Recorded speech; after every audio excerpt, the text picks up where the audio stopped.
Djamila Boupacha, votre nom aujourd'hui encore dit quelque chose à l'oreille des Français.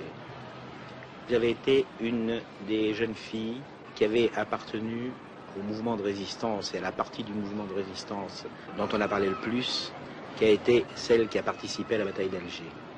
Vous avez été arrêtée en quelle année? En 1960, en début de l'année 1960. Quand vous êtes entrée dans la résistance, quand vous avez décidé de participer à ce mouvement, vous aviez quel âge? Je crois qu'à cette époque, j'avais 17 ans. C'était à quelle époque? C'est en quelle année? 55. C'est en début 55 que vous avez commencé. Comment est-ce qu'une jeune fille de 17 ans peut décider d'entrer dans un mouvement comme celui-là, avec tous les risques que ça comporte? Qu'est-ce qui s'est passé pour vous? Qu'est-ce que c'est qui vous a décidé?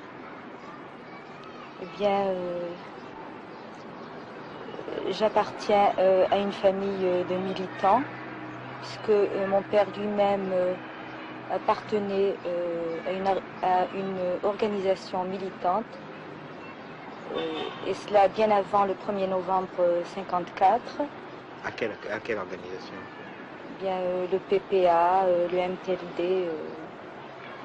Donc mon père nous entretenait déjà, quand j'étais très jeune, du colonialisme. Il nous disait que notre pays n'était pas libre, qu'il était colonisé et qu'un jour il fallait le libérer.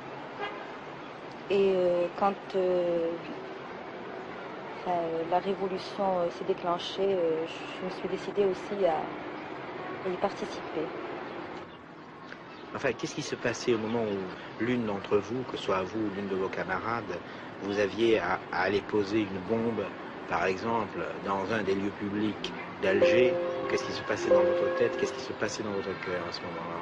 Bien, je vous l'ai déjà dit, le peuple algérien n'a jamais cessé de lutter depuis 1830. Donc on était des enfants de militants, et donc lorsque la révolution s'est déclenchée et qu'on est rentré dans le réseau FLN, on exécutait les ordres. On voulait libérer notre pays. On faisait ça consciemment ou inconsciemment. Pour nous, ce qui importait, c'était la libération de notre pays. Est-ce que dans tous les interrogatoires que vous avez subis, est-ce que vous avez été torturé? Ça, tout le peuple l'a été. Ce sont des choses, c'est du passé. Et je ne voudrais pas quand même revenir et remuer tous ces passés.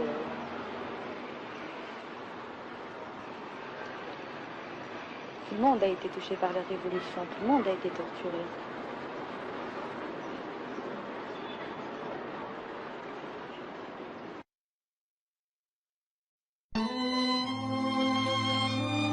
هذه المجاهدة جميلة بوباشا التي ألهمت الفنان العالمي بيكاسو، فخلدها في تحفته الشهيرة التي رسمها عام 61، تقف بتواضع إلى جانب لوحتها، مناسبة قلما تتكرر.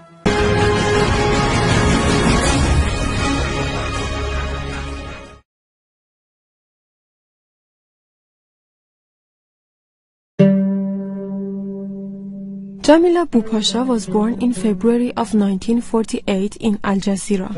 She was raised in a middle-class Muslim family who was active in the Algerian liberation movement.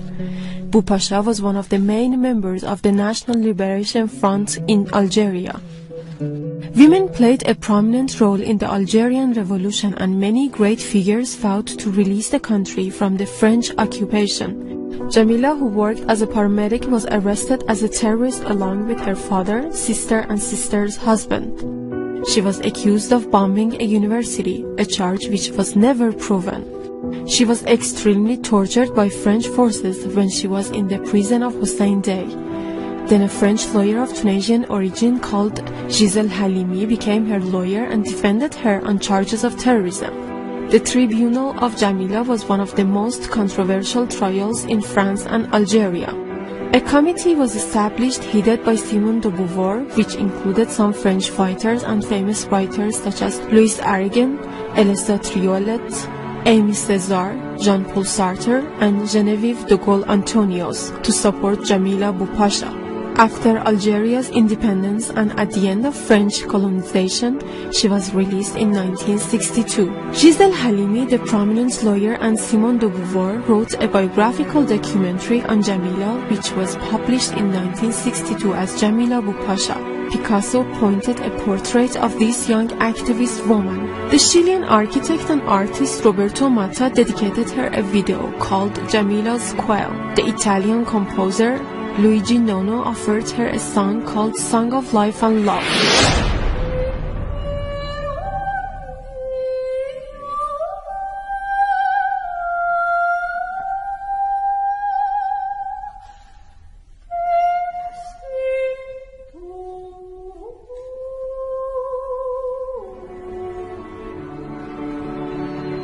"50 years after Algeria's independence in 2012, a film called To Jamila was made by Caroline Huppert and reminds us of the memories of this brave fighter.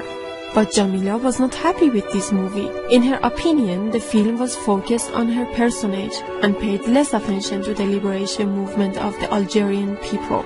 Boupacha visited the head of the Islamic Republic of Iran's broadcasting, Izzatollah Zarqami, and the Minister of Culture and Islamic Guidance said